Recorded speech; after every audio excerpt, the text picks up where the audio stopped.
ప్యారిస్లో summer start అయింది. So టూరిస్టులు వచ్చే టైం ఇదే. అండ్ ఇదే అదనుగా చూసుకొని చాలామంది దొంగతనాలు అయితే జరుగుతూ ఉంటాయి. కొంచెం కేర్ఫుల్గా ఉండండి. సో రీసెంట్గా నాకు జర్మనీ నుంచి వచ్చిన స్టూడెంట్స్ అయితే కొంచెం చెప్పారనమాట. సో ఎలా అంటే వాళ్ళు యాక్చువల్గా ఇక్కడికి ఎక్స్పో కోసం వచ్చారు. సో వచ్చినప్పుడు వాళ్ళు ఫస్ట్ వాళ్ళకి ఎక్కడ పడింది అంటే ఫైన్ ఈ నావిగో పాస్. వాళ్ళు వీక్లీ పాస్ తీసుకున్నారు. 7 days ఇక్కడ ఉంటారు కదా. సో ఆ ఆర్గనైజేషన్ జరిగేది 7 days కాబట్టి 7 days కోసం అని వీక్లీ పాస్ తీసుకుంటే బెస్ట్ అన్నట్టు. 7 days వర్కింగ్ డేస్ ఉంటుంది. సో అలా తీసుకుంటే అప్పుడు వాళ్ళు ఏం చేశారంటే దాని మీద ఫోటో పెట్టాలి. యాక్చువల్గా ఇక్కడ ఏదైనా సరే నావిగో పాస్ తీసుకుంటే దాని మీద ఫోటో పెట్టాల్సిందే. ఓకే, లేకపోతే చూసి ఫైన్ వేస్తారనమాట. సో అది జాగ్రత్తగా చూసుకోండి. వచ్చేటప్పుడే ఫొటోస్ తీసుకొని రండి, ఇది బెస్ట్ అన్నట్టు. సో దానికి అటాచ్ చేయనిక. సో ఇది ఒకటి ఉంది అనమాట. సో వాళ్ళకి అక్కడ ఫైన్ పడింది. తర్వాత సెకండ్ వచ్చేసి వాళ్ళకి ఏమైంది అంటే రూమ్లో ఉన్న బ్యాగ్ ఇంక్లూడింగ్ ఆ బ్యాగ్లో పాస్పోర్టు అండ్ కార్డ్స్ మనీ మొత్తం ఆ ఉన్న బ్యాగ్ అంతా పోయిందనమాట హోటల్లో.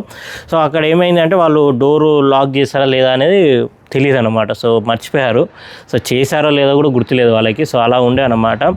సో అక్కడ పోయింది, ఆ బ్యాగ్ పోయింది. బ్యాగ్ పోయినాక వాళ్ళు కంప్లైంట్ రేజ్ చేశారు. బట్ పోలీస్ వాళ్ళకి అది చేసిన వాళ్ళు రెస్పాన్స్ లేదు. ఎందుకంటే ఫ్రెంచ్లో మాట్లాడాలి కాబట్టి. సో వాళ్ళు యాక్సెప్ట్ చేయట్లేదు. అండ్ హోటల్స్లో అడిగితే మాత్రం వాళ్ళు మాకు తెలియదు ఏంది అని వాళ్ళు చేతులు ఎత్తేసారనమాట. సో ఇలా ఉంది అన్నమాట. సో కొంచెం జాగ్రత్తగా మీరు మీ వస్తువులు జాగ్రత్తగా ఉంచుకోండి. ఓకేనా, నేను చెప్తూనే ఉన్నా ప్రతిసారి ఎప్పుడైనా హోటల్స్లో దిగినప్పుడు కూడా ఏరియాస్ నేను చూడమని చెప్తా. నేను ఎప్పుడైనా సరే ప్యారిస్ సర్కిల్లో సెంటర్లో అది సేఫెస్ట్ ఏరియాలో నేను సజెస్ట్ చేస్తాను తప్ప సో మరీ ఆ సెయింట్ డెనిస్ అని అసిరిన్ అని ఏదో అవుట్ ఆఫ్ ప్యారిస్ ఉంటుంది, circle out of Paris. So అలా వెళ్తే మాత్రం కొంచెం డేంజరస్ ఏరియా అని నేను చెప్తున్నాను. ఎందుకంటే తక్కువ చేసిన దాంట్లో మీ అన్ని వస్తువులు పోతాయి. సో అది కొంచెం జాగ్రత్త చూసుకోండి. సో పాపం వాళ్ళు స్టూడెంట్స్ వచ్చి ఇబ్బంది పడి చాలా రకాలుగా ఇబ్బంది పడ్డారంట.